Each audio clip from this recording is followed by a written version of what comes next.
After several years of taking short-term mission trips and courses on missions, it was clear that we were getting closer towards going to a mission field of some sort. Going to a country for a week or two was disruptive to my work schedule, but at the same time adventurous and exciting. I had never considered long-term missions and figured that someone else could go.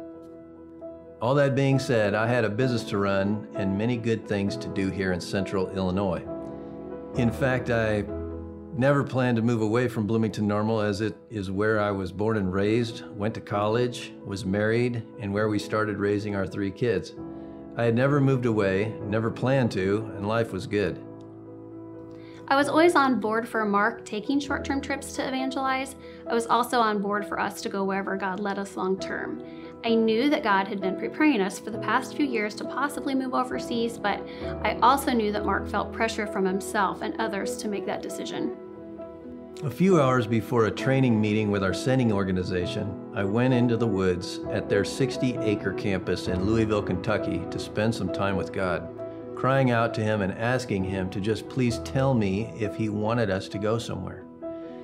In that moment, He said to me like a gentle and loving father, "I will not force you to do anything you don't want to do." It was in that moment He took all the pressure off of me. He wasn't strong-arming me into going, and because of that, I was liberated to say yes. He knew my heart and what I needed.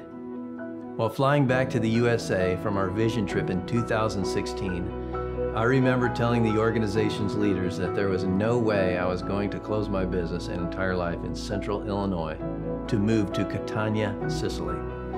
But God had another plan. He continued to put people in our lives to encourage and guide us along His path, to hear my selfishness and fears, to pray with us and guide us. After closing down my business and selling our stuff, Kathy and I moved our family to Catania in April of 2018. I'm amazed to say that we just returned from living there for the last 3 years.